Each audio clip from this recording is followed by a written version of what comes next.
Y posteriormente subí con Benedicto Jiménez al ambiente donde estaba Abimael Guzmán, y la sorpresa fue pues indescriptible, ¿no?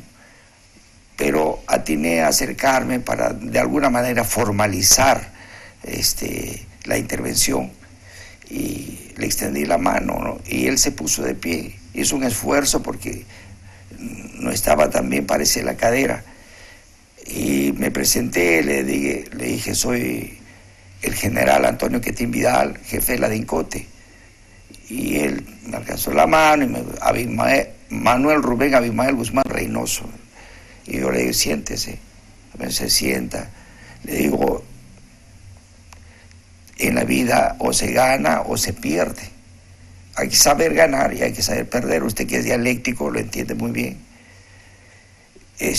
Sí, me dijo, sí, por supuesto, tome asiento, se sienta, y me dice, nos pueden detener, nos pueden asesinar, puede suceder lo que fuere, pero lo que el pueblo tiene aquí, eso nadie se lo va a quitar, ¿no? Entonces yo leí la historia, lo dirá. Entonces, y así una conversación casi intrascendente para enfriar un poco los ánimos, serenarlos, evitar, mientras el personal le hacía el registro y todo posteriormente, ¿no? En las imágenes se ve que el entonces y ahora general Morán en la requisa le quita algo que sí. Usted toma luego en la mano y se lo devuelve. ¿Qué era? Era un emblema. Era un emblema, la estrella de 5 puntas, con una imagen de Mao en rojo. Entonces, metálico. Entonces... ¿Que lo conservaba como un detente? Claro que sí. Entonces, Morán me da cuenta y me dice, mi general, solamente se le ha encontrado esto. Y yo observo y me doy cuenta de lo que se trataba. Inmediatamente le pregunto a él, ¿y esto? Me dice, ese es un emblema que me lo obsequió personalmente Mao. Entonces, tenga, guárdasela, le dije, ¿no? Posteriormente, cuando ya estaba detenido en la DINCOTE, me confesó que ese gesto le había, de alguna manera, le había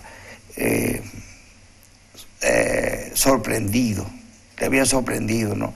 Devolvérselo eso, ¿no? Yo pude haberlo tirado al tacho, pero se lo di a él, porque para él sí servía, ¿no? Sí, claro. Luego ya se filmó un poco las cosas y sin mucho figuretismo, y como ya se escuchaba unos ruidos raros en la calle, coordiné con Benedicto Jiménez, le digo, él mismo me dice, mi general, ya sería bueno llevarlo a Abimael Guzmán, ¿no? Porque van a presentarse periodistas y la gente puede armarse un problema. Tenía razón. Entonces, yo me retiro llevándome consigo a Abimael Guzmán y a Elena Iparraguirre en mi auto, con un vehículo que nos escoltaba, nos daba la seguridad, y fueron conducidos a la DINCOTE, ¿no? Tomando las precauciones del caso y todo lo demás, ¿no? Sí. ¿Qué sintieron ustedes, sus hombres, cuando lo vieron? Finalmente era el enemigo público número 1. Claro.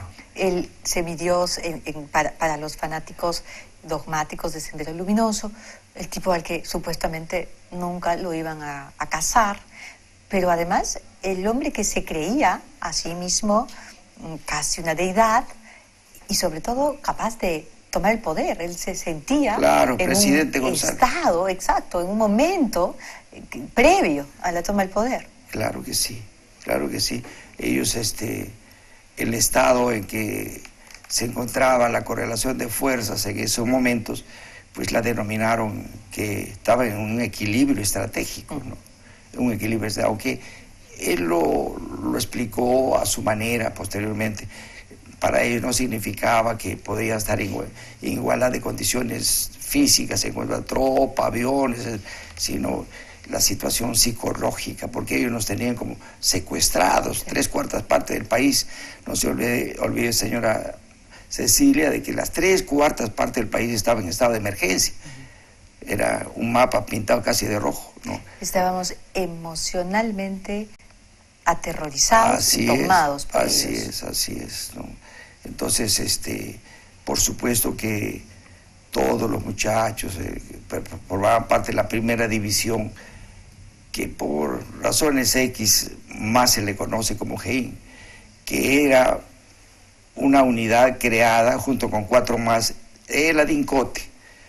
Desde aquí le aviso a un analista político amigo, cuando no sé con qué finalidad dice que era casi independiente, y él ha pasado por una escuela militarizada o militar, y tiene que saber que una organización militar o policial no hay pues apéndices, todo es orgánico. Y la primera división depende directamente del jefe de la DINCOTE. Por supuesto que ellos tienen autonomía para la parte táctica, para la parte operativa. El comando es centralizado y la ejecución es descentralizada. Eso ya es doctrina, ¿no? Y se cumple. Entonces así fue. Nos sentimos, por supuesto, alegría, uno más que otros, depende de su temperamento, pero quien expresó mejor, digamos así, el estado de ánimo de la unidad fue el comandante de entonces, Valencia, creo que era mayor. Se puso tan histérico como Eleni Iparraguirre, la emoción, porque él tenía obsesión por encontrarlo a Abimael, dormía en la DINCOTE, Valencia, Irano, ¿no? Que también ha salido en general ya, ¿no? Pero lo recuerdo mucho, ¿no?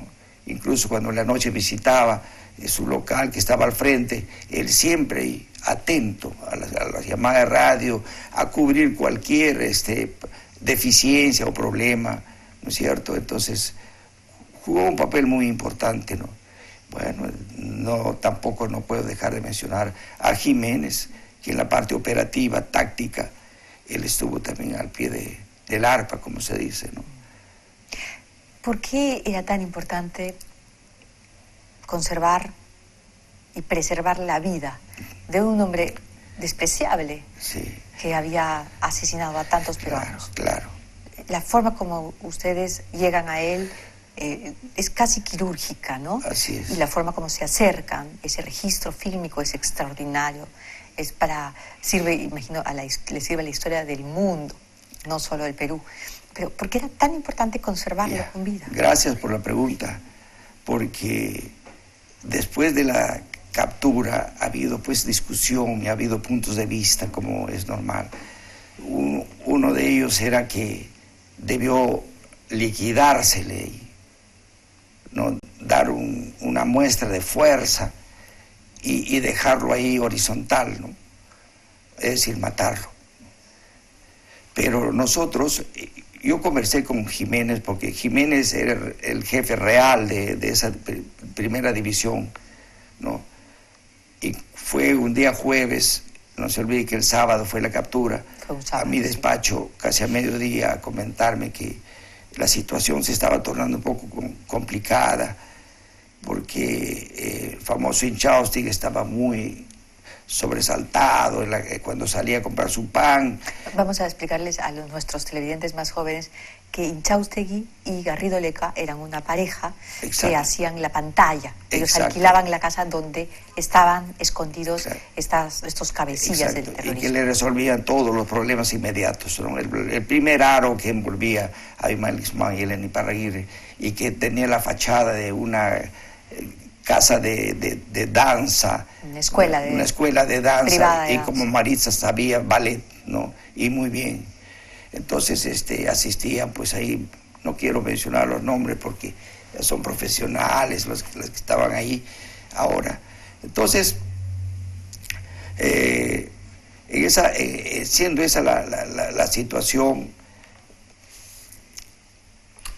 nos quedamos en la visita que le hace el coronel Jiménez el jueves previo al sábado, sí, claro, de la captura. Y me comenta eso, y además que el personal, que dicho sea de paso, en esas circunstancias ya teníamos un número de 80. Cuando yo encontré la primera división inteligente, que dicho sea de paso, ya funcionaba, ¿no? Y tuvieron algunas intervenciones interesantes antes de que yo asuma el comando de la DINCOTE. Entonces, sobre esa base de 7, 8 elementos y sin recursos, sin nada, habían avanzado en sus trabajos, ¿no? Han hecho un esfuerzo heroico